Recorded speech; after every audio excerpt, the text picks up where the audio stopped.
First month, I cried myself to sleep in prison.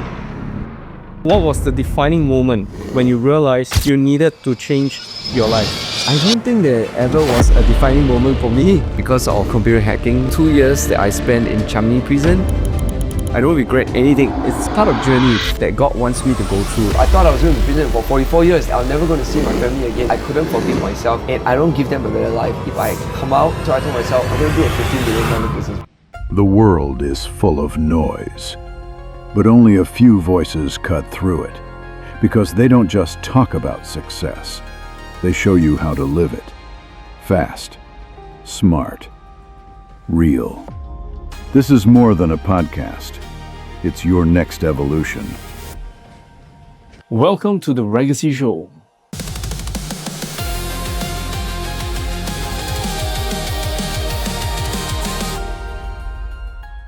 Like from Rob Bolland to financial freedom, from a prison cell to a boardroom. Today's guest has rewritten the rules of success. Once facing adversity most would never recover from, they turned their lowest moments into fuel for an unstoppable rise. They defied the odds, built an empire in network marketing, and proved that your past does not define your future. In this episode, we are diving deep into the story of how Winston overcame doubt, revealed trust, and transformed pain into purpose. We'll uncover the mindset shifts, business strategies, and life lessons that led them to success. So now, get ready for the raw truth, powerful insights, and an inspiring journey of resilience and redemption. If you have ever felt like the odds were stacked against you, then this episode is for you. Now, let's welcome to the 11-hour podcast, Winston. Yeah. All right. Thank you so much for being here with us. And it's been a while. They've really chatted on. Back then was my podcast, and now it's a different project. And how have you been? Yeah, good. Enjoy every moment. Okay, that's good. Yes. Oh, Life, you're gonna die one day, so you gotta be. It's important that every second that you are enjoying it. Yes. yeah. Despite the obstacles and the challenges that you're facing, Yeah, they're all like a state of mind. Obstacles and all this are all state of mind. Yeah, but there is no obstacle in life. Oh, okay. Oh, that's a great mindset. And well, ever since we have actually touched base again last year, and actually from 2017 until now, I'm pretty sure you have done a lot of stuff that's so different as well, right? Yeah, Yeah. that's really exciting. Yeah, life has been exciting. I saw what you have been doing. It's like, wow, so different. Yes. And for those that do not know you, can you share a little bit more about who you are and what you do? Okay. Now the last couple of months I've gone by the name of Oppa Winston. For the fact that a lot of people thought I'm Korean, but no, I'm not Korean. I'm pure Singaporean. Yeah, but you do look like a Korean superstar though. I do? Oh, look like Vincenzo or Song Joong Ki in a instance when I saw it. Oh, really? Okay, so I had multiple personalities. Yeah, probably. Yeah. My brother now says that I look like Rain, so or maybe Rain looks like me. Rain. Okay. Well, this is really interesting. Rain, my God, and how do I put it? So besides being known as Oppa Winston, what do you actually do currently? Currently I run 3 businesses. Yeah. But actually I run three core businesses, but I have other side businesses as well. My main core, of course, is in K-Beauty right now. That's on focus. I always tell people I have 7 companies. 7. Yes, I have 7 companies. So I have Institute of Regen, which supplies stem cells to doctors out of Singapore. Right. Yeah, I have nanotechnology. I have a lab in NUS with 19 patents with a professor, which does tech enabling.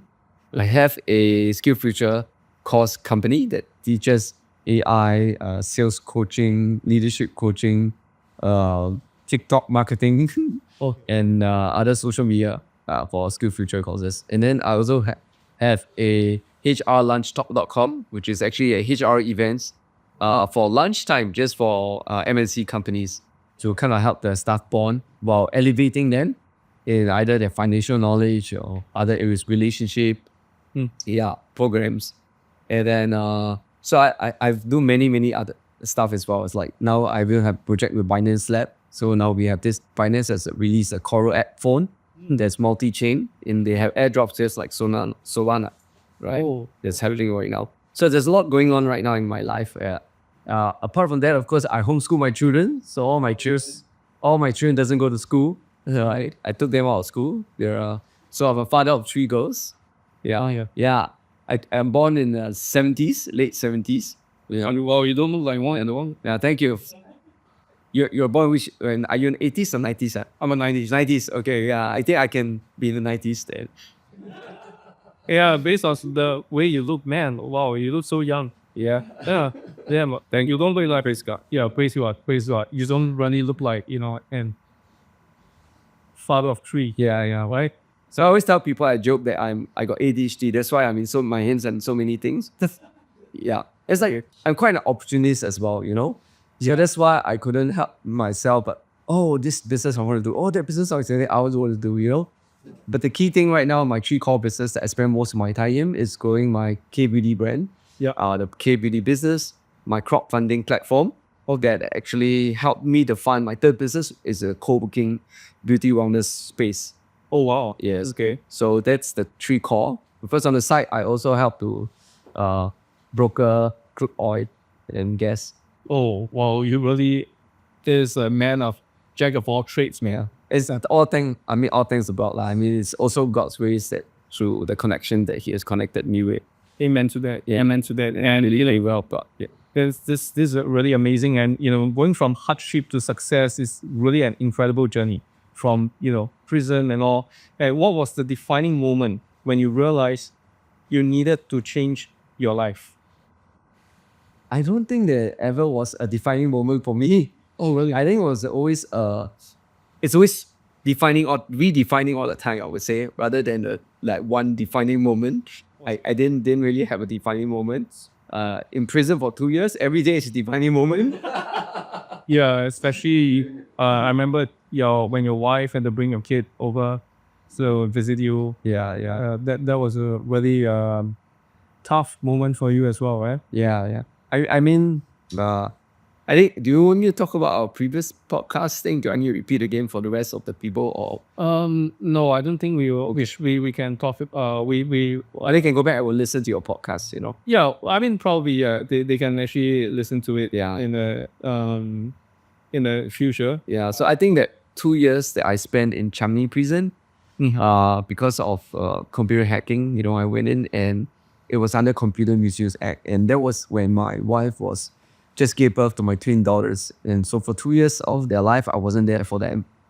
And that was like, of course, it was devastating for me. First month, I cried myself to sleep in prison. Of course, I regret what I did, but if I could turn back in time, if I could go back and stop myself from doing it, I don't think I could. I don't think I could. And it was just that circumstance. And I know what it felt like. And I think I talked to many people as well. I say, if you could go back and stop yourself to doing that certain thing, I don't think you've been able to stop yourself from doing it. Yeah, because you still be guided to do it. Yeah, correct. Yes, because of the circumstances. Yeah, circumstances. Yeah. So at a point in time, but I don't regret. There are some people who regret what happens in the past. I don't regret. I take it as it's part of journey that God wants me to go through. And if God isn't God, for me, I'm a Christian, so I believe that if God is a benevolent God, a God that loves us, every circumstance that we go through is a blessing in disguise. It's always something that God wants us to be able to move forward and to become someone better. So I always look at that with no regrets. I don't regret anything over it in my life. Right. Of course, when you're going through it, easier said than done, right? When you're going through the prison and every day you are thinking about it, like when you're coming out, or how's your family, how are you going to face the world when you come out, Of course, that's going to be very tough. Yeah, it will be. Naturally, right? It's just human. Yeah, but I thank God. Because God says, if I don't mind sharing, God says His word is a lamp unto thy feet, right? Yeah. The lamp is usually meant to be held on the head. But the Bible said very intentionally, is a lamp unto our feet. But why is the lamp on the feet? So that means that you're not meant to see beyond 1 feet. That means even if you read the word of God, even if God guide you, He can only guide you 1 step. He will not be able to show you 2, 3, 4, 5 steps. Okay. So you will definitely never be able to know how you're gonna get there. And nowadays I always tell people, how do you know what's your purpose in life? You wanna know? How? Your purpose in life is in your heart's desire. Whatever that you desire in right now, generally, that's your purpose. That's what you're meant to do. That's what you're meant to go forward, towards. But you're not meant to know how to get there. Yeah. You only know The next step. you only know the next step, like immediate step that you can do. Yeah. But you won't know the rest of the way how to get there. But that's the whole point of life, right? Yeah. That's the beauty of life. Yeah, that's the beauty of life. It's an adventure. You're not meant to know. Can you imagine you watch a movie and you know everything already? Then what's the point of watching a movie? True. Right? It's not meant to watch. So your life is meant to be unveiled. And so just enjoy the journey. But don't mind me asking, like, how did your time in prison really shape your mindset then? And what lessons do you take from that experience into entrepreneurship? I think for me, when you're in prison, I don't think about business. Obviously, right? Yes. Right. So every day you are thinking about, where am I coming back? You're counting down the days to your ORD, right? And then every day you are thinking, how can I pass the day? How can I pass the time today? And especially if your mind is not there, right? So I try to interact with the prisoners there. I try to to redeem myself. I try to see if I can redeem them. So we talk to them. I'll try to find out why are they the way. I just got curious, so I started asking them, like, why did you, what caused you to go and rape, or what caused you to go and kill someone, or what I mean? Like, Yeah, and I also asked what caused you to do what you do, okay. I want to know what's their background, how they end up doing what they do. And then I realized that all these people, right, when they are level-headed, they're not bad. There's no fighting in prison, by the way. The 2 years that I was inside, there was literally no fighting. Oh, Like everybody was literally really considerate to each other. okay. Oh, interesting. Yeah. I thought it would be like the US prison. No, it's not, that's drama. Oh, okay. I'm not sure, maybe Singapore prison is different. I don't know. But it's really clean. Like, we clean the floor. It's cleaner than even my house right now. What?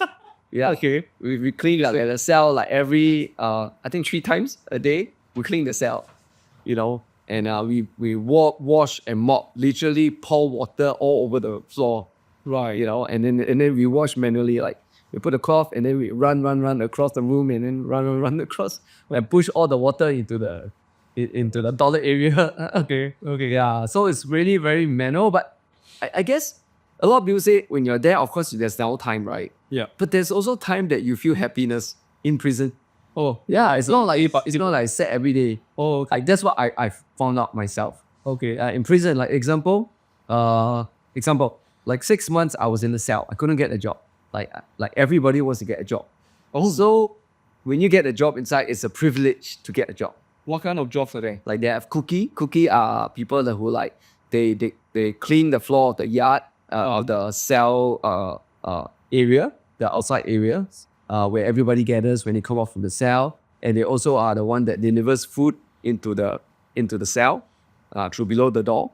Oh, okay. Yeah, the crate of food. Yeah. Yeah, and then like a bento, something like that.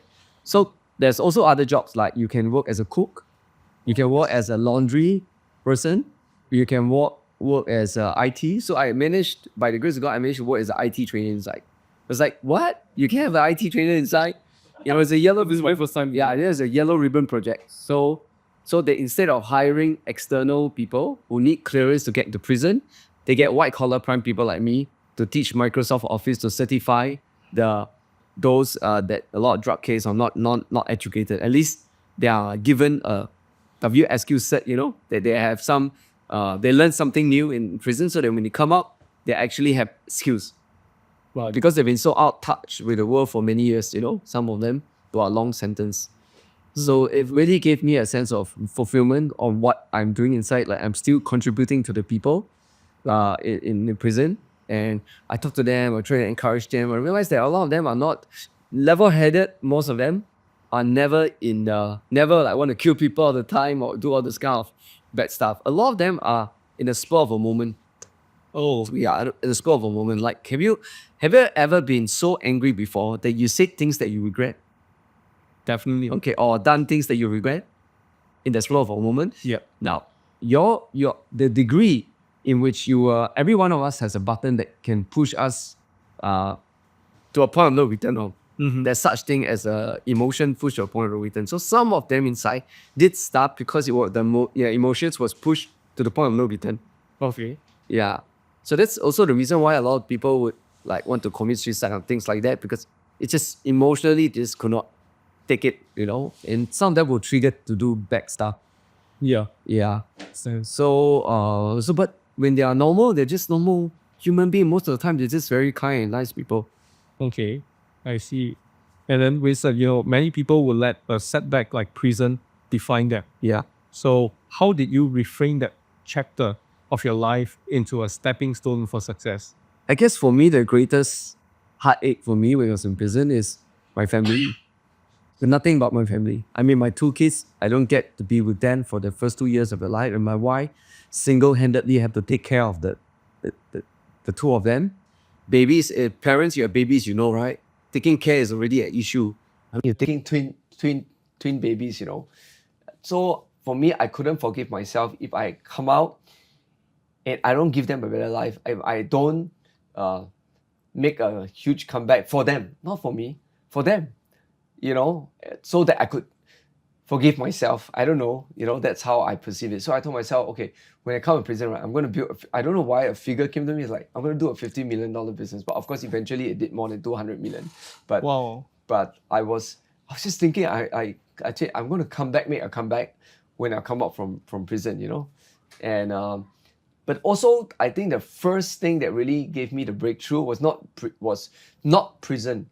Oh. The scariest time in my life is not even really prison. Then? It's just before prison, when you are being investigated under CAD, and Right. you do not know what's impending.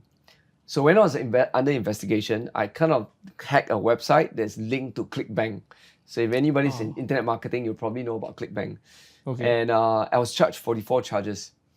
Yeah. 44 charges. Yes, 44 charges, because I received payment, 44 checks, 1 check per week. Oh. So they charged me 44. I thought I was going to be in prison for 44 years. Like, I'm never going to see my family again, That was the scariest moment. Every day I can't sleep well. And every day I tell myself, if I go to prison, what's going to happen to my family? And that's when I went to ERA as a real estate agent. And within my first month, I already hit 6-figure already. I became top in ERA in my first month. Okay. This is not to brag. This is like, I did it because I needed to pay. I needed my family to survive. That's it. My wife was a school teacher. She quit school after my daughter was after her first trimester, because she was having a lot of symptoms, that were not very nice, and so she quit her job and as a teacher, and to just nurse my twin daughters that are still in the tummy. So I told myself I cannot forgive myself if I can't financially even support them. So that was my drive when I went to ERA to become a real estate agent. And a lot of things happened. Right. I mean, I didn't know I could do these things. Like, first month, I made 6 figures. I mean, before that, even my own business, I was just making 5,000-6,000 US online. Like, just going to real estate straight away, jump like to 6 figures in the first month. Wow. And and in one night, I had this interesting experience that there's a condo called the interlace, interstacking, right? Mm-hmm. So I generated leads, I did a talk, I collected 44 blank checks in one night. The most house I ever saw in a weekend is 24 houses. Blank checks. Yeah, blank checks. Like, people actually literally already put their name ready, sign ready. The only thing is the amount. Yeah, then you rock. I'm going to fill in the amount. That's Oh, it. shit. 44 Okay. blank checks. Oh, damn. Yeah. Okay. So I guess one thing I learned, and I always like to use this analogy, you don't mind me sharing, right? Yeah, sure. Ice Mountain. You drink Ice Mountain? Yes. Okay. You're drinking Ice Mountain too? Okay. See, Ice Mountain, you go NTUC, how much is it? $1 plus? Like No, 150? it's 60 cents. Oh, 60 cents. Ice Mountain. So now? Yeah. Now it's 60 Ice Mountain cents only? 60 cents. Oh, okay. My bad. I got it mixed up Okay. then. 60 cents. But under the HDB, there's NTUC, right? That's 60 Yeah. cents. Next door is Kopitiam. Okay. How much is Kopitiam? Ice Mountain. 110? okay, maybe a $1 plus, right? Yeah. It's still more expensive than 60 cents, you know? Right. And then never mind. You go across to the shopping center kopitiam, 150. 150. Okay. Then you go up to the theater upstairs is 250. 253. Yeah, around Right? there. If you Yes. fly in a plane, it will be $4. Yeah. All right. If you go to like nightclub, Even $8. more expensive. 8 yeah. to $10, right? So it's the same product, no? It's the same Ice Mountain. But why is the Ice Mountain 60 cents and one can be $10, $10, and people are willing to pay? What's the difference? The value that they provide from the place. It's still the same product. No idea. The difference is that the context and the kind of customers are different. And also, if there's two analogies to this. The first analogy is if you see yourself as an ice mountain, so a lot of people undervalue themselves. They put themselves in NTUC. That's why they're only worth 60 cents. But if you could just shift yourself from NTUC location and you shift yourself to a nightclub, right? Yep. You're then worth now 8 times or 10 times more. So a lot of times, I always tell people this. You want to know what's your worth. So a lot of people undervalue themselves and they go and put themselves in NTUC. So I say, if you know where you're worth, you can take your same skill set, who you are, relocate yourself to another different job, another different location with the same skill set. You'll be valued highly different from other places. Example, like simple things like if you're a nurse in Vietnam, your pay is probably like only a few hundred Sing dollars, something like that. Relocating to here, it becomes 1,000 already. Right? Makes sense. So same skill set, different location, your value will change. So that's the first thing. The second thing is price is elastic. So whenever you sell anything online or anything at all, you always think, use yourself as an analogy. I think I wouldn't buy this. You know, this is like maybe $100, $200. I wouldn't buy this because it's only $100, $200. But if when you do business, you shouldn't think of like how much, whether you think it's expensive or not. You should think about who's your target audience. Yep. You should think about who's your target audience and the context. The context and the target audience will determine the price, not you. So if you think, for example, we have an amazing crew over here, right? Yep. This amazing crew, if they focus on well-known celebrities, right? They can command, their value is different already, Yeah. right? So it depends on where you target who are you targeting, and who are you targeting, the context, the situation will determine the value of how much you're worth lah. Yeah. So I always believe in either you see yourself as bottle and position a different place, or when you are selling anything, right, you must know who is your target audience and under what context. So under a different audience and a different context, the same thing that you sell can sell higher price. Yep. Right? I mean, that's I a more in-depth topic that we can talk about another time.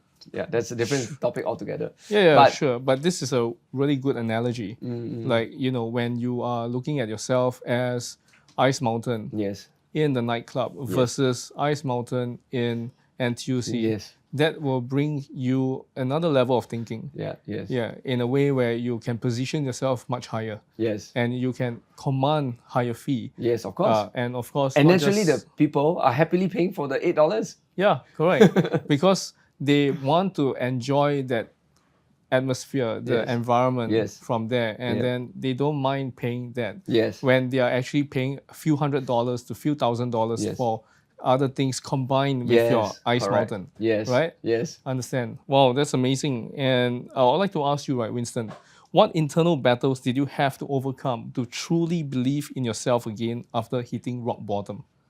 Actually, when you hit rock bottom, there's nothing to believe in yourself anymore. Yeah, so but- for me, it's just believing in God. That's it. Right. You know, okay. I just you have I can't when you can't trust yourself anymore. When you die to yourself already, who can you trust? You need external. Yeah, you just trust God lah. That's all Yeah. you can do. You know? So for me, it's just trusting God, that God will just lead me. You know. So when I came out from prison, a lot of people are probably thinking, I can't get a job or whatever. How I'm going to face the world. Yeah. I already have a black mark or whatever. So remember how you see yourself and where you position yourself. So I asked myself, where can I position myself such that even though I just came out from prison, I'm very highly valued. Okay. Okay? Okay. So how? So I asked God. So God told me, you did very well in real estate. I'm sure a lot of real estate agent wants to learn from you. So my manager brought me to go meet all the top directors in URA who knew me because I created kind of a den in the universe back then, right? By the grace of God, okay, by the grace of God. And because of that, everybody at URA kind of knew me, knew my story. And I was the only real estate agent that knew how to do digital marketing in real estate industry and who had the results that I had. So I became the only person that could teach. So you see, in prison, I'm worth nothing, right? Yep. But when I'm in that real estate digital marketing space, when I'm the only one that can teach that, I become very highly valued. First year, March, I came out. I came out in February. By March, or even by March, I started 5 figures. I made 5 figures already. Within a year, I did almost $1 million in revenue. Wow. Okay. You know, and just fresh from prison, just by knowing where you are valued. Okay. And how many years ago was this? This was 2012. I came out in 2012, just 1 week after Valentine's Day. I Oh, would say wow. this week. Exactly this week. Wow. Okay. Exactly this week, guys. So, wow. Kudos to you, man. Really mad respect. Like all the accolades that you have gotten so far. And Praise God. Praise yeah. God. Amen. All praise to God. And also at the same time, you know, when you were building your business back then, after you came out, Yes. did you face stigma or doubt from others because of your past? And also at the same time, how did you handle them? I think nobody knew I went to prison. Oh, nobody knew. Except my own family members, of course. And Your manager? And my manager, yes. And my manager. Right. My manager was very supportive. I'm very thankful to Ben Lee. If Ben Lee, you're watching this, thank you so much. I mean, he was the one that, he believed in me. Even though I was in prison and when I came out, he was the one that got me to start doing training, to go into training business, to train all the real estate agents. Oh, wow. Okay. Is he still in contact with you? Not really.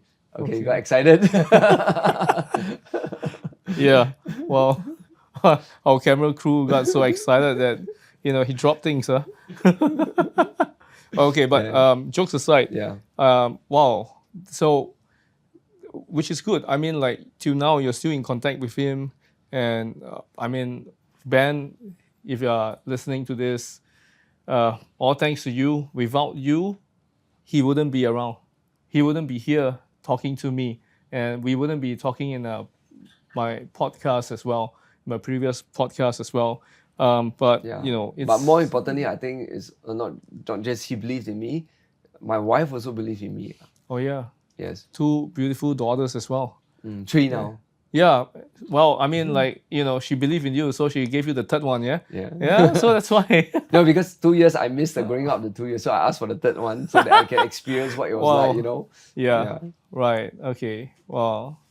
That's awesome. And I totally believe that, you know, when you find the right woman, regardless what you face during your toughest moment, she will always be there for you. Find a woman that doesn't see your value before you have that value, right? That's the kind of woman you want. Oh yeah, of course. See that you are poor, and then after that, you know, can go the I was broke. I was broke with when my wife, you know, got together with me because she believed in me. So this is how you know you have a good wife, you know. Yeah, that's how you get to know that you have a good wife. And ladies, better be somebody that can be dependent on for this kind of matter when the guy is, you know, broke. And I would say when he is not just broke, but he is broken down by obstacles in life and challenges in life, you are the one who's going to be there for him in a sense, and then rebuild him up like David and Goliath in a sense, right? In a way, yeah. Yes. Okay. And Winston, what was the most surprising lesson you learned after starting your business? I started my first business, I would say, I started many things actually. Yeah. Like in the army, I tried insurance was my first. Yeah, I realized I'm not good with people. Oh. Because for 8 months, I didn't sell anything. Okay. I actually tried to join like the top person in the industry, like had top of table, you know. Top table is like 12 times MDRT. Yes. So I want to join her. And then I feel so ashamed of myself because for 8 months I sold zero insurance. I couldn't sell anything. Okay. Yeah, I was just fresh from the army. Right. And of course, I was kind of an introvert, so I don't really have much kind of friends, close friends. And I guess even if I did, I think they're all army, they don't have money. Right. Yeah, so And then- I was just really not very good at like sales and talking to people to sell stuff back then. Yeah. But I guess that propelled me, that failure. I guess failure always propelled me, not so much of, I think that time I felt like I wasn't very good at sales. And then suddenly I was on a spree of reading a lot of sales books like Zig Ziglar, Brian Tracy, and all kinds of sales books because I was just like, I'm so bad at this, I want to be very good at this. Yeah, so I was reading a lot back then to upgrade myself. Yeah. Okay. And of course, I did digital marketing. I started in 2001, then I did affiliate marketing. Which was a ClickBank, right? Yeah, the yeah. affiliate marketing. Yeah, but I guess the big jump for me, I think, was real estate. Real estate was the one that I felt my potential was being realized. Yeah, and then then when I came out of prison again, I knew where to place myself. Yeah. Yeah. But why didn't you continue in the real estate industry? Oh, because I had to go to prison. No, after that, when you came back. Oh, I came back. I did go back to real estate industry, but I didn't want to You apply. didn't stay there. I didn't go back to be a realtor because I had Yep. to confess that I went to prison, right? If you Oh, apply right. for license, you have to say that. So I didn't want to say that, but instead it was a blessing in disguise. I ended up training real estate agents, which helped me build my next business. Okay, got it. And what unique skills or perspectives do you gain from your past struggles that help you succeed in network marketing?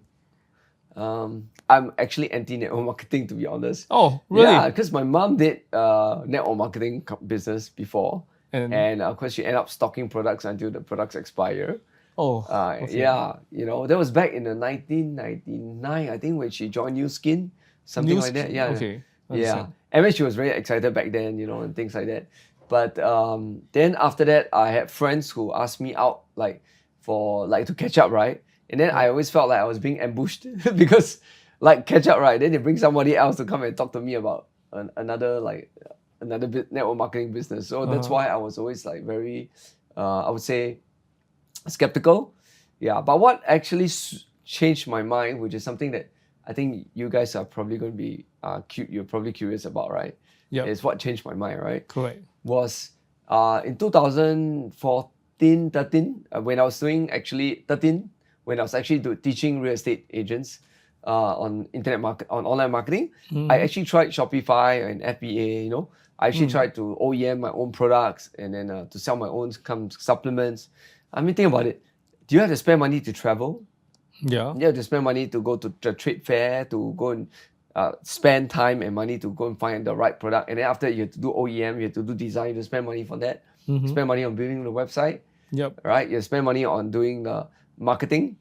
Selling is not that, and you need the warehouse, right? And you need to handle logistics. Yep. So the marketing is just a lot of people thought that it will start business with just marketing only. No, you have to do all these things now. And then you have customers, you have to face customers, and customers come to you and never help you build a business for you. Right? Yep. Customers are only asking for bargain, good price, good service. So that's why I went through that to realize that instead of I own the business owned me. I had to hire staff to take over my customer service, right? Right. I've got ridiculous customers who complain on the same day they're supposed to receive the products in the afternoon. Morning they're already complaining, And some of them deliver to the doorsteps. And even when you deliver to the doorsteps, there was an incident when the customer complained that the dog bite the product. Oh, I said, you shouldn't leave it at the doorstep. You should actually pass it directly to a person. Okay. So this kind of things, ridiculous stuff. So even hiring staff turnover is high. So when I realized that, that's why I was thinking when I got to know about network marketing, is what I liked about it is that you find people who grow the business for you, who find people who grow the business for you. And the thing is, for cash flow, it's perfect because you didn't have to come out any money. Everything is done for you. Logistics done for you. Shipping is done for you. All you need is a really good product. If you have a good product, right? all you do is just find someone who finds that they like to market good product, who find people who like to market good product. That's it. So they build a business for you. In fact, they give you money first before you even pay them commission. No? Yep. Whereas when I was doing digital marketing, I got to spend money first. If you run Facebook ads before, doesn't mean you spend like $100, you get back $200 profit. No. Sometimes you put $100 in, right? You get back maybe 120, sometimes 100, sometimes you get less than that. Yep. And then you have to tweak again. So marketing is a constant tweaking endeavor. Yeah, and so money is always out first. So when I realized that in network marketing, it can be different, where you don't have to do marketing because it's word of mouth. Right. So I thought that, okay, since I don't want to do marketing, so I train all my affiliates, I call them affiliates, to know how to do marketing. And these affiliates will find affiliates that will find affiliates that will find affiliates, which built the business for me. Yep. Yeah. Okay. So literally from this, I just made 5 or 6 million, and every week I still get paid until now. Wow. Okay. So for those of you who are interested to know more, can reach out to Winston. Later on, we'll drop the handles, and then he can actually explain to you more about this in how to build a business in network marketing. Yeah. Yeah, because I know him for quite some time, and I've seen the growth that he has gone, and it's simply amazing. Simply amazing. They're all by the grace of God. And actually, you just need to ask yourself intelligent question. Like what? Like example, because of what I went through, the normal trading business, I don't want the business to own me. I want to own the business. I already spent 2 years of my life in prison without my kids. So if I want to build a business, I want to build a business that can give me time for my family now that my kids are homeschooled. Yep. So if I build a traditional business, what's going to happen? It will take up a lot of Yeah, your time. and if you want to scale, you got to hire staff, right? You hire staff, you have to manage staff, right? If you want to scale any business, you got to hire more people, right? Which means increase expenses, right? Makes sense. Yeah, makes sense. Yeah, but in network marketing, you never have to do that. Yep. Oh, damn. When I hear it, I was like, wow, my heart is like pounding, and wow, it's so excited for this. Yeah, wow, it's amazing. And I'd like to ask you, right, we all know trust is key in business. Yes. So, Winston, how did you build credibility and show people that you had transformed? Transform. What do you mean, like? Like in terms of when you show that, oh wow, you used to be conning people in a sense, scamming. No, I didn't scam oh, con no, people. Technically, I mean the click bangs. You get Oh me? no, that was cookie stuffing. Yeah, cookie stuffing, Yeah, right? that's You cookie did stuffing. cookie stuffing, Yeah. and also like, at the same I time, go into the website and Yeah. inserted the code and it overrides the commission. yeah, correct. And then also at the same time, you did something with blank checks as well back then. Blank checks? No, that was legal. Oh, that's legal. Okay, That's legal. that's legal. Okay, my bad. But when I heard blank checks, I thought it was not really legal. Oh, in a it's sense. legal. It's legal. Okay. Then These with- are people who want to buy the property. Like, I want to get the property first. I give you my check already. yeah. But when you actually did all those in the past, Yes. and then business is business, right? We need trust during that. Yeah. And then how do you show that you have changed I guess in a sense? to trust, people doesn't know your past, right? It's not like I know your past. I don't know your past. If I meet you for the first time, All right, of course. So I don't need to know I don't know your trust. So there's nothing about your past I need to know. But for those who knew about your past and you did business with them in a sense. Okay, those who did, I didn't really do a lot of business with a lot of people in the past. I see. Yeah, because I was always doing online stuff. So you don't actually talk to and meet people. Okay. Oh yeah, and also at the same time back then you were more introverted, Yeah, right? yeah, correct. I see. Yeah. Okay. But if you want to gain trust from people, it's not that difficult. How? Yeah, very simple. First of all, give me something that you want to sell right now. Okay, say we are gonna sell a camera, for example. Okay. Yeah. Okay. So you want people to trust you to buy the camera. First of all, Yep. you want to go to someone that already wants a camera. Yep. Okay. Okay. And then the second thing is whatever camera that you want to do, right? That you're selling. Why would the person buy from you, right? Yep. So first of all, the person has to like you, right? Yep. So how do you make a person like you? how to make the person like you. Yeah. You have to be friendly, approachable. Yeah. So if you read the book by Dale Carnegie, How to Make Friends and Influence People, Yep. it's got all the tricks.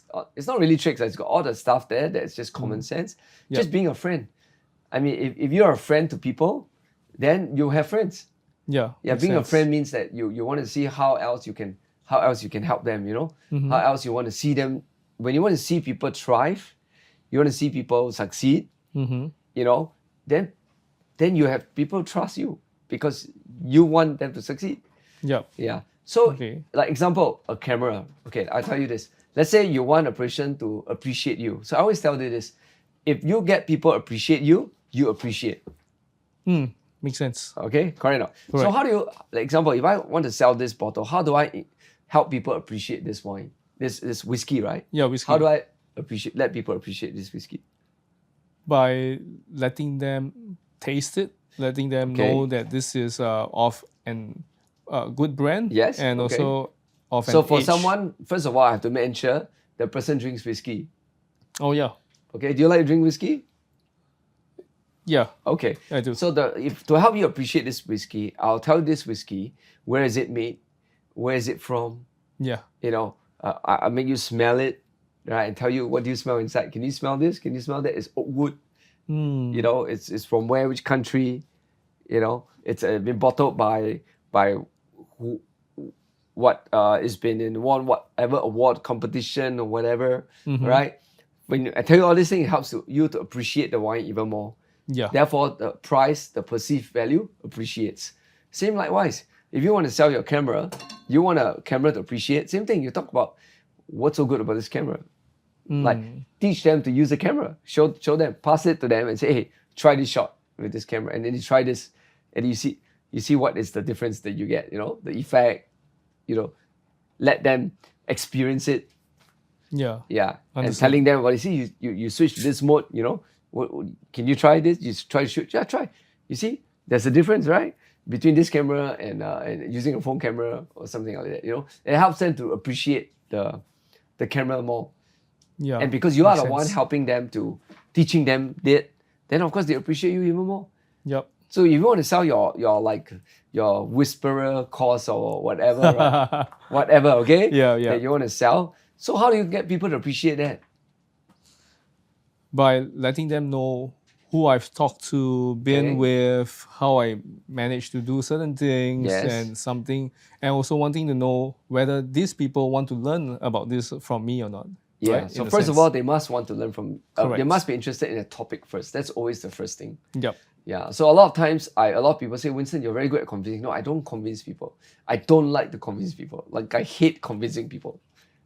Okay. Like top salespeople never convince.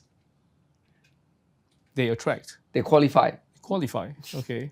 They qualify or they attract. Yeah, attract also can. Yeah. Okay. So attract means they already qualified anyway. Oh yeah. Correct. If not, Correct. you're not qualified, you will not be attracted, right? Mm-hmm. Okay. Oh, makes sense. Yes. And you know, talking about business wise, all of us will actually be chasing money, right? Many entrepreneurs will be chasing money in a Yeah. sense. Yeah. But the true wealth is actually deeper than that. So, Winston, what does wealth really mean to you? Okay. I'll give you an example. Okay. Are there people who have a lot of money, but have you heard of people who have a lot of money, lots of tons of billionaires, but don't have health? Have. Okay. Like Steve Jobs, right? Okay. Yeah, Steve Jobs. People who have a lot of money, but are in huge debt. Oh, they are. Johnny Depp. Yeah, Alright. He's in huge debt. Yeah. Yeah, Michael Jackson. Oh yeah. Even Bruno Mars now. Bruno Mars. Yeah. Really? Yes. Oh, I didn't Go know. Google. Okay. Well, So Google. it's not so much of how much money you make. It's about how much money you keep. So you're saying that So- saving is important. Yeah, so a lot of people make 30,000, but they spend 50,000. So if you have a habit of spending more than you make, then you will never be financially free. That's the first thing. Yep. Then we talk about happiness now. Happiness is a state of mind. If right now I want you to be happy, very simple. Okay? Can you think of a most recent event that made you happy? Yeah, I can. Okay, what's that event? Tell me. That event will be bring my dad to the Twins concert. Oh. Hong Kong singer. They are both Hong Kong singers. They came to Singapore. The Twins actually performed at Sentosa. So Oh. yeah, Is they it not are. Baitu, right? No, Baitu not is Singapore, Baitu. isn't it? Baitu is Singaporean, Yeah. so Twins is Hong Kee. Oh, Yeah. okay. And that to you brought you a lot of happiness. Yeah, because I had some misunderstanding with my dad 2 years back, Okay. and then I would say I hated that Yeah. feeling that we had. Yeah. But I knew that I needed time to heal. Yes. So it gave me some time for me to heal, and then only last year that I actually went out with him to a concert. Yes. Yeah. So as you talk about it, as I ask you about it, did you feel happiness? Yeah, I feel the relief and also the happiness as well. Yes. Yeah. So in other words, happiness is a state of mind. If you can Yes. every day tell yourself stories that make you happy, you can be happy every second. Correct. Yeah. So happiness is just a state of mind on what's going on in your mind, or what are you talking to yourself about. So when you talk to yourself about unhappy stuff, then of course you'll be sad. If you talk about yourself about what's happy, like for me, whenever I think about my girls, my kids, and my wife, when I think about them, instantly I feel the emotions of happiness already. Yeah. So Understand. let me give you an example. Have you watched this Thai advertisement from Thai insurance about this guy that every day he will walk, and then there'll be water, that there's this like some water drip on him, right? Yeah. Then he just put the pot that's empty, the flowers put there, and then he walked across the road. Some lady was pushing some thing across the road, right? And then he just helped her, and then he saw a young girl that was standing there, and then it was like begging for money, and he gave whatever is left in his pocket, he gave to the lady. And then every day he'll go back to the neighbor, and this old lady neighbor, she'll hang a banana, and every day he's just doing this. And you are looking at yourself, why is this guy doing this? And then you see people like in the background who see him help selflessly and shaking their head, right? But then then after that, the scene changed, where the plant that he's been putting, there was flowers, and then the lady that she helped to push, right? That lady was very happy. Yeah. And then there was the young girl that was begging for money. She wasn't there anymore. She was standing there in a uniform. She was able to go to school. So what did it? It did not give him money. It gave him something money could not give. It made him felt loved. It made him felt happiness, like real happiness. So these Yeah, emotions, I can imagine that. you can't use money to buy. Right. That's why he does what he does. So he does that so that he can buy that emotion. Okay. Wow. Oh, that's really powerful. Of happiness, right? Yeah. So you go and help people so that you can be happy. It's not so that you give people, right, and then you see the impact that you can make. Example, like a $5,000, you can go for if I give you 5,000 US right now, what will you spend money on? What will I spend money on? 5,000 USD. Yeah, Oh, I would. free. I can give you spend anything.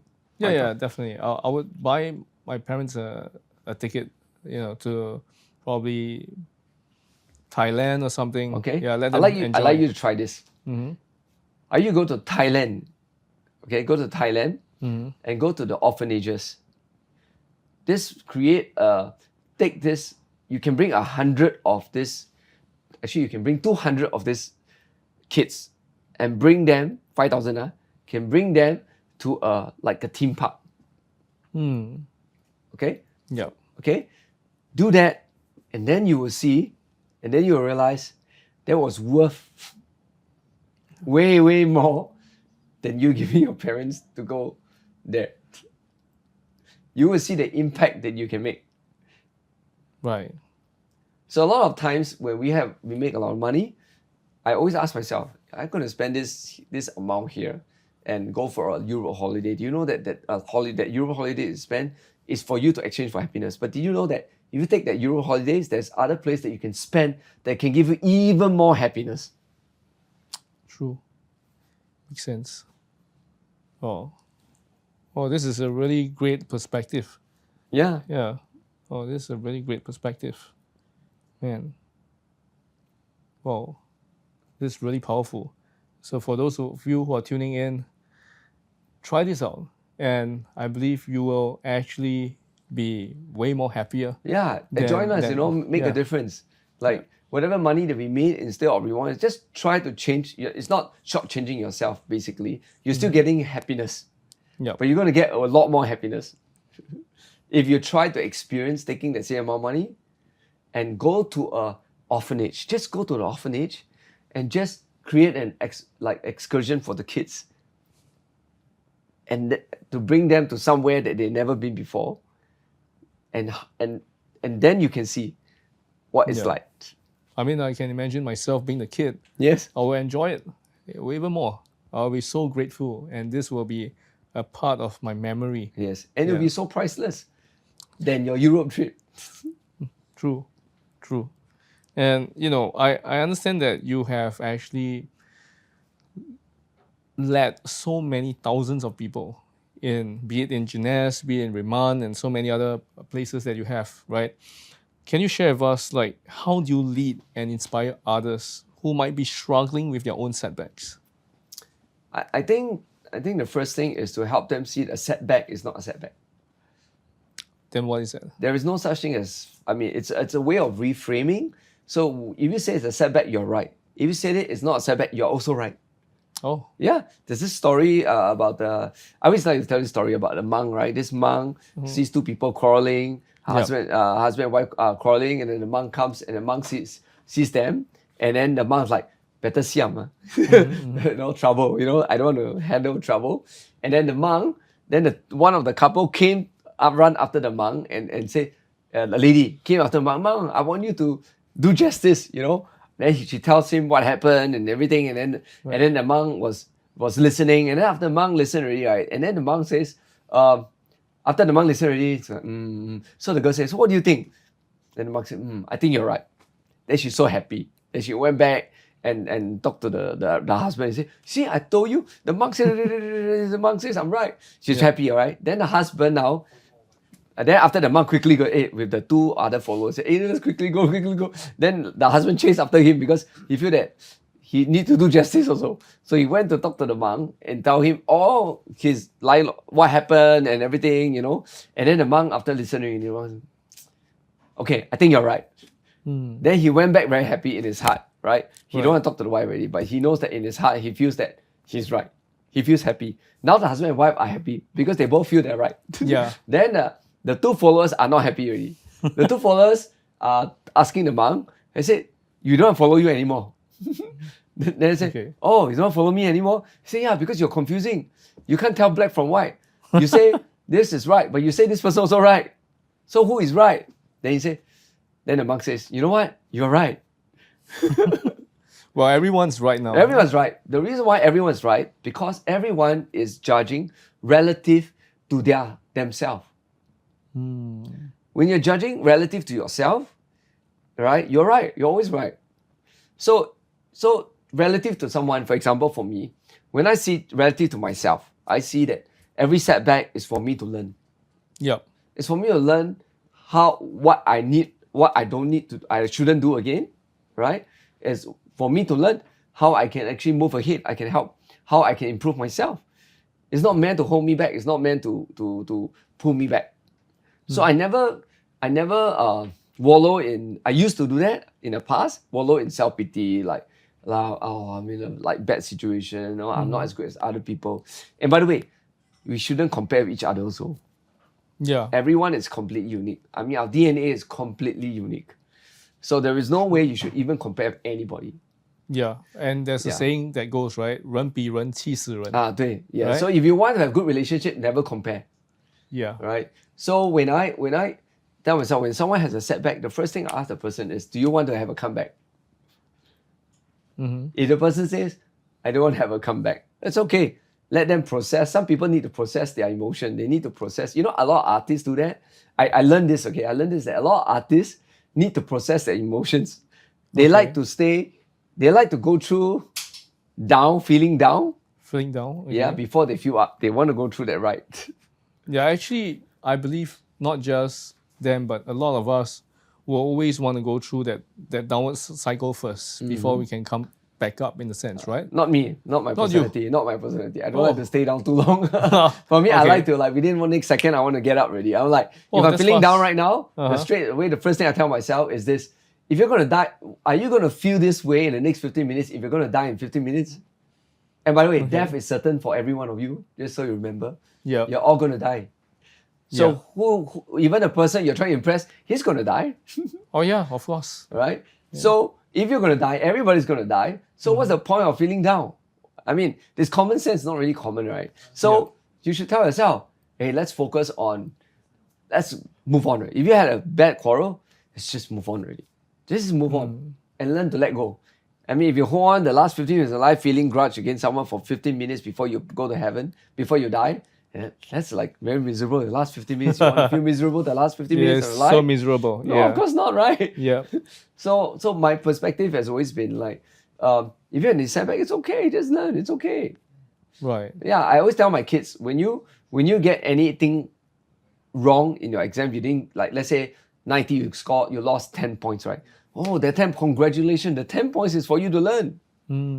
So you can become. So you can. That's the purpose of education, right? Is to get wrong so you can learn. If you get all right, then what's there to educate? What's there to learn? Nothing. Yeah, there's nothing to learn. True. And you have actually built so much in a sense in terms of the team wise, Yeah. be it engineers and all. So can you share with us what is the most important factor in building a successful team? Is to raise leaders. Is to raise good leaders. Of course, you yourself must be a good leader as well, Yeah. And also to raise good leaders. Is to identify good leaders. And these leaders will come naturally. I mean, for me, my team, the leaders that come will be leaders because they already are leaders. Most of the time, it's how they see themselves. But I think one of the things I like to create a culture of self-leadership. It's the same for my parenting. My kids, right, thanks to my wife, when they were 7, primary 1, day 1, primary 1, day 1, they're so excited to go to school, they woke up 4:30 a.m. Wow. Yes. Okay, that's so early. And we don't make breakfast for them. We never wake up to make breakfast for them.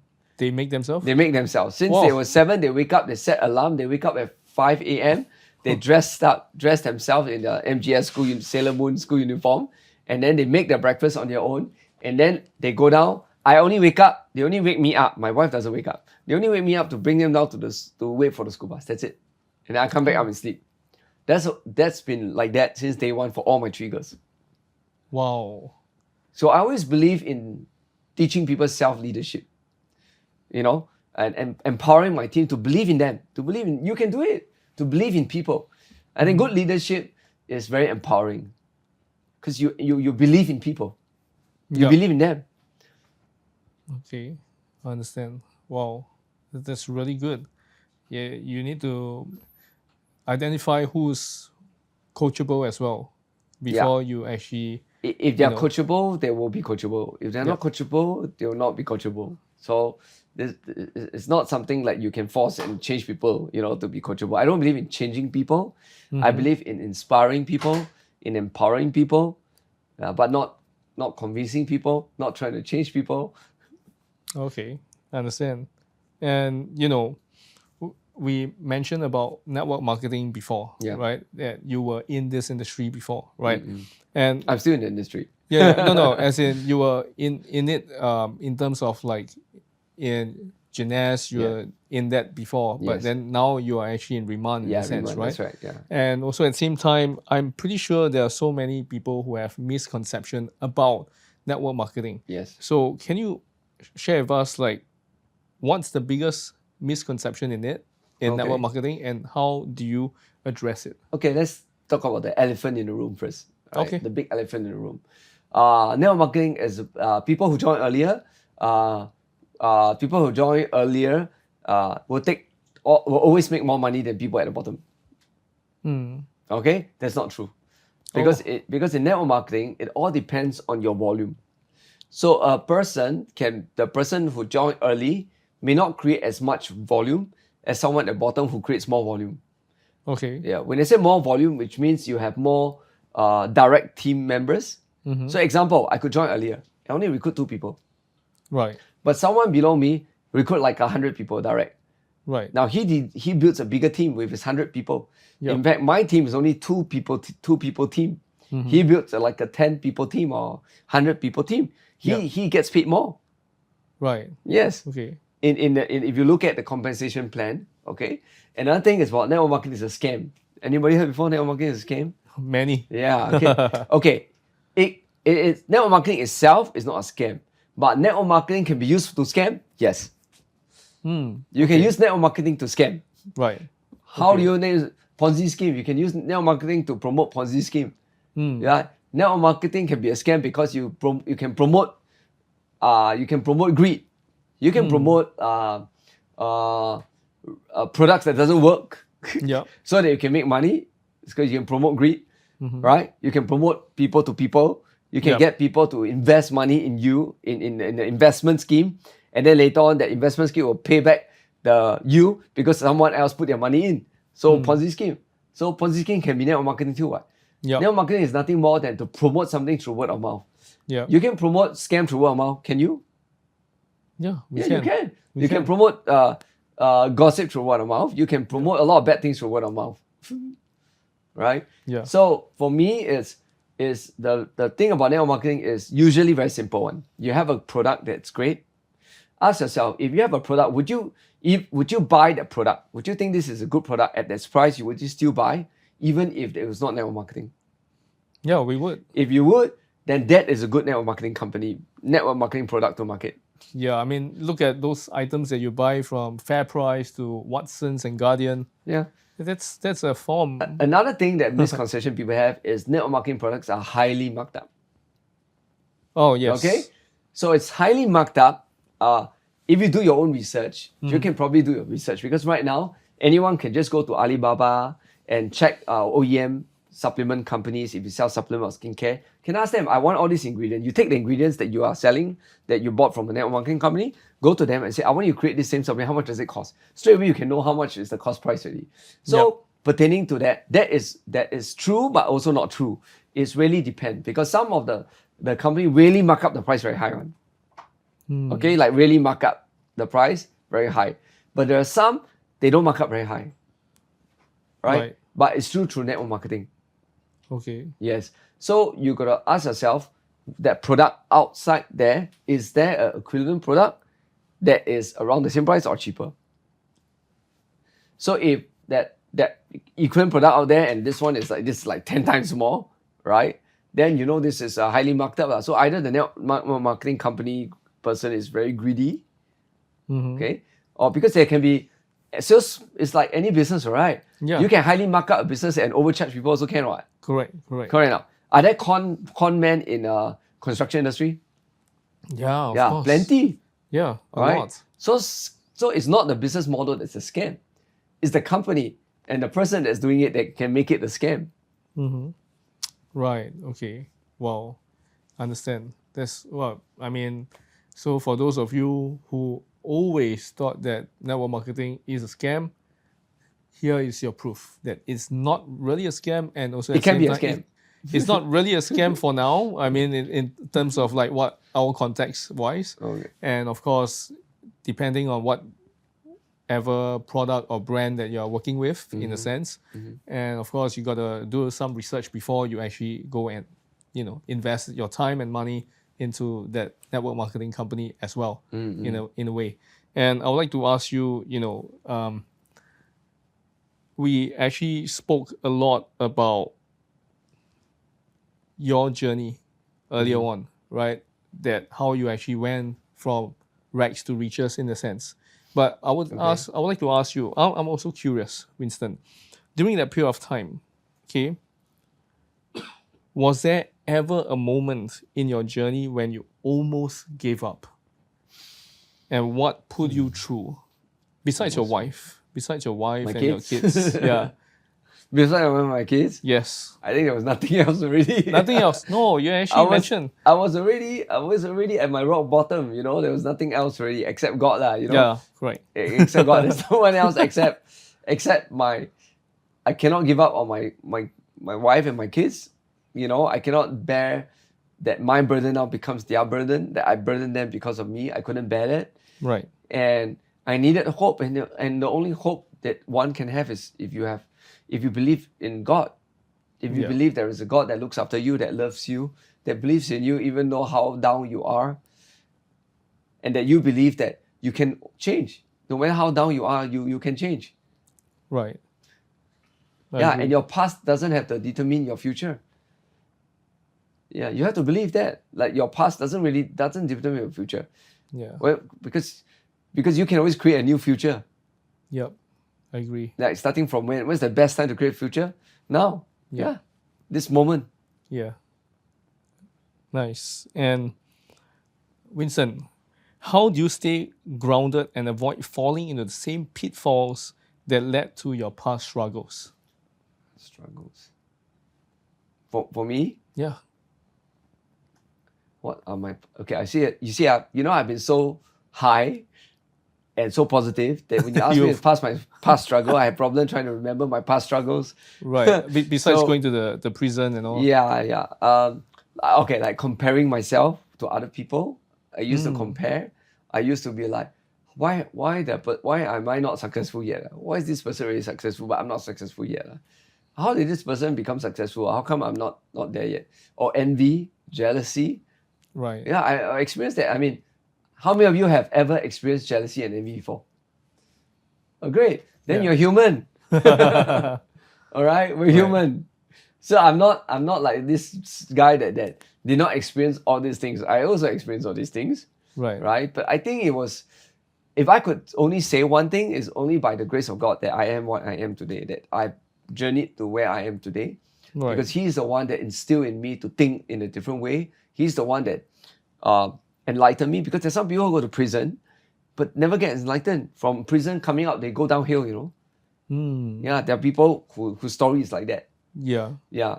But so the only way I can attribute is I can only thank God. Only God can do this. So every day I am very thankful.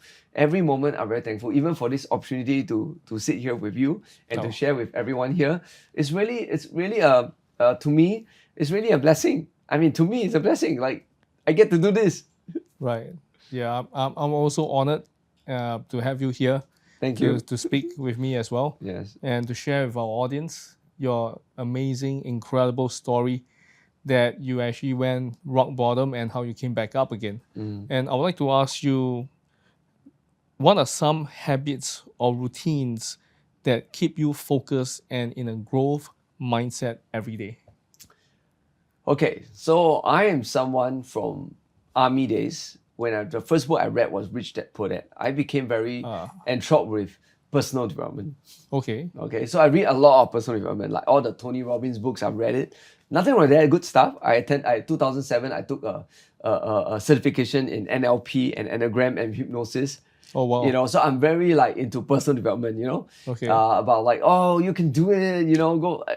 But I realized I went for like, I think 1 or 2 times I went for some personal development, like, charge up kind of thing. And then after that, right, before you know it, it's all gone. No, yeah. It's not sustainable at all, you know. Right. And that's when I realized that, and I also found out that some in so-called personal development guru go into depression. Oh, Yes, okay. because they became like, okay, this is my own take. Okay, you don't have to take my own take, but this is my opinion. My opinion is that they're so focused on self, like how good you can be. But if you can't do it, then how? Then you go down. So personal development focus too much on self, personal development. For me, I believe in trust God development. Okay. Yeah. It's a lot more. I take the burden away from me. Yeah, and you know? surrender, right? Yeah, and surrender to God. You know, Understand. give glory to God. You know, if you do personal development, you can become very egoistic. You know, you can become like, hey, I'm self-made. You know, me, I myself, Yeah. because I know how to do personal development. I develop personally myself. Right. All right. People like that, when you fail big time, you have issues with yourself. Yeah. True. You know, because you've done so much personal development that you think you cannot fail. Yeah, and then you don't need anyone else except yourself. Yeah, right. Right. So I don't this self-made thing doesn't resonate well with me. It may resonate well with some of you, but to me, it doesn't resonate well to me. I don't want to take on the burden of self-made, I'm God-made. Understand. I feel that releases the pressure of myself. So I've been through that journey of personal development. So I realized that the important thing for me, my best solution is just trusting God and just trust that whatever your desire is, whatever your heart desire is, that is your purpose. Just know you're meant to do that. Yep. That your heart's desire. You know how I know why I think that way logically? Because at the end of the day, when you're dying on the bed right now, if in the next 1 hour, you're going to die on the bed right now, okay? And that's guaranteed one, by the way. It's guaranteed. When that happens, what will make you unhappy is that, shucks man, I only got 1 hour left. So many things in my life I want to do, I didn't go and do. Yep. Right? I didn't go and pursue. So that to me, I feel that you didn't do what you're supposed to do. Yeah. Because you have a lot of fear, you have this, you have that, a lot of consideration. Yep. But if but what you need to do is trust God. Just trust God. Trust God that somehow He will lead you to the paradise. The paradise is relative, by the way. What is paradise to you is different from everyone else. Right. So you got to trust the paradise that God has put in your heart, and you just do one step lah. Do the first confirmed step you can do first. Right. Do that. Then the second, third step will eventually show itself up, which always happens. Okay. Yeah. Right. And Winston, if you could go back and have a conversation with your younger self Okay. before everything fell apart, Okay. okay, what advice would you give? The same advice I just gave you. Okay. Right. Yes. The same advice I just gave you. Okay. Wow. So all of you, I mean, no matter what, you gotta just, I would say, surrender Yeah. and not really hold on to that burden that, oh, you got to be self-made in a Yes. sense. Yeah. Sometimes you just gotta surrender, let God or let nature take its course, and then after that Yeah. you will eventually Trust reach that you will. Trust. that Just destination. Trust. Yes. in a sense. Yes. Right. Trust that because that is what you desire, and that is because God put it in your heart, and that's why you should trust it. Yep, understand. And you are already pretty successful in whatever that you've been doing. And in a success sense. is relative, right? Yeah, it's relative, It's right? relative, So, right? So- success also often comes with new challenges as well, right? It's good. It's good, right? If you want more success, definitely you have some new things to learn, right? Correct. Yeah. So- then to learn new things, of course, you need challenges to learn. Correct. And Yes. and I would like to ask you, right, Winston, what's something you are still working on improving in yourself today? Improving. Yeah. Okay. So my desire is the one that it takes me to want to improve towards that area, right? Yes. Like right now, where I want to improve is, basically mine right now is not so much to improve, Oh. but more to execute what I already have in mind that I want to execute. Okay. Yeah, but I'm still taking I got limited time. There's a lot of things in my mind I want to execute. So to me, it's just about taking the time to execute it. Yeah, it's not so much of like where I need to improve, but I felt that I need to execute it, and by executing that would actually meant an improvement. Right. Right? Improvement never ends, It's like, for me, I don't think I'll ever so-called retired, because I tried retirement 5 years ago. Yeah. And I realized that retirement is just like 等死, just waiting to die. To Yeah. me, what's retirement? Retirement is this, is that every moment you're doing something that excites you. Every day you're looking forward to something, Yep. right? That is retirement to me. So if you're excited about helping, empowering people like me, and I'm excited about, wow, I want to see these people financially successful. I want to see my business grow. And I'm excited about that. I think about that. Right. Yeah, because the Bible did say, whatever is pure, whatever is good, whatever is noble, whatever is, think about such things. Yeah. Okay. The Bible didn't say, whatever is jealousy, whatever is negative, whatever you feel like a failure, you should think about such things. No, what? No. Yeah, makes sense. Yeah. It didn't talk about all this. Yeah. Right. And Winston, what do you want your legacy to be? Not just in business, but in life. I used to think of that as well, like legacy, what do I want to leave behind? I realized at the end of the day, I will become nothing. Nobody will remember me anyway. So I don't want people, I don't think it's necessary for people to remember me. I don't see that as important because eventually I'll die anyway. I'll go to heaven anyway. Who's going to want to remember me, right? So my legacy is only to pass down through the people that I'm now, through you guys, through my sharing to pass down to you guys. Yeah. That's legacy already. I'm really doing it. Right. It's not, I don't need my name to last for like 100 years. People still remember Winston, it's a good idea on that.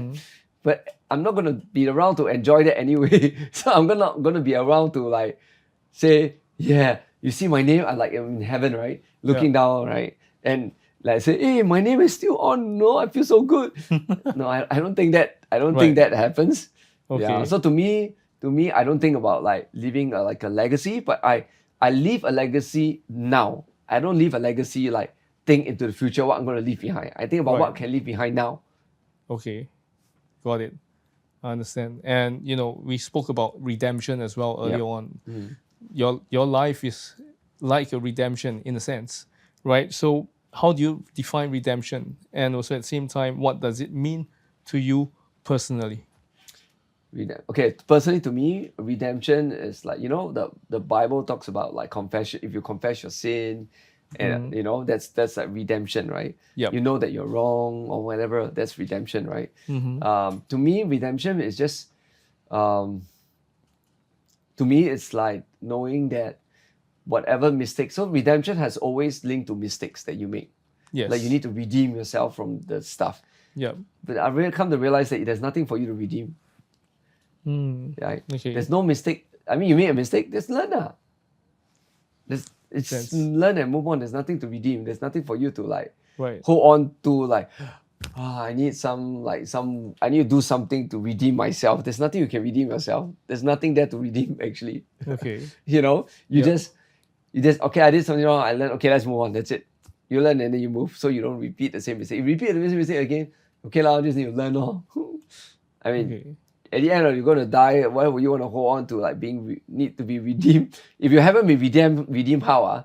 Then the rest of your life you will be in that state of like, I'm not redeemed. Yeah, or you're very cold towards other people, and then you became very bitter and all. Yeah. Is that how you want to live your last 1 hour, your last 15 minutes of your life?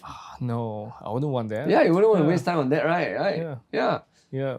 And I would like to ask you, if you had to write a message to the person you were at your lowest point, what would it say?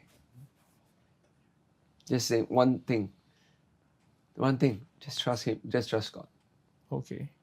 Right. Whatever your desire is right now, if you're in prison right now and you're thinking about like how can I have a better life? How can I go out and have a better life? I'll tell that person, just trust God. Just trust. Right. If your desire is want to have a better life, just trust. Don't care about how it's gonna happen. Just trust. It's gonna happen. Okay. Oh, awesome. Well, thank you so much for all the golden nuggets that you've dropped in the 11-hour podcast. And I would like to ask you one last question, and that is, what's next for you? And what impact do you want to make beyond financial success? Actually, I don't really focus much on financial success now. I mean, yeah, technically, although that is a good thing, like to me, any more money is just a digit number. My lifestyle requirements are not very high, as you know. I know, right? Right. So for me, it's not. I'm really financially free. I don't have any debt or anything right now. But what I like to continue doing is to do what makes me excited. Now, money is just a figure. To me, money just validates that if I make a lot of money, it means that whatever that I've been doing that makes the money is making a difference. That's why I'm making so much. Right. Like if Apple is making so much money, it's because the Apple phone is making a difference to a lot of people. True. Right? So for me, whatever I'm doing, if I'm promoting a network marketing product or an opportunity, I want to make sure that that product is a blessing to everyone who uses it, right? Like everyone use already become Oppa. Yeah. Right? Right. And and to help those people that actually want to be financially free, and share my views, my knowledge, so that they themselves can achieve the same kind of success that they want, not I want, Right. that they want. Okay. Oh, nice. Amazing. And where can our listeners and viewers find you on social media? You just type Oppa Winston. Just search Oppa Winston. Oppa Winston. Okay. Everyone can go to check out Oppa Winston and reach On out to him TikTok, on TikTok. Oppa Winston on TikTok. There is also like Oppa Winston, I think, on Facebook. I don't know. I think I changed it to Oppa Winston. Facebook as well, Yeah. right? Yeah. LinkedIn Okay. is just Winston. Yeah. Yeah. Okay. So with that, I'd like to thank each and every one of you for tuning in to this podcast. Really appreciate you guys for supporting our first episode. And stay tuned for the next episode where we're going to have game changers and incredible influencers as well to come into the podcast to share about their life stories as well. So with that, take care and goodbye.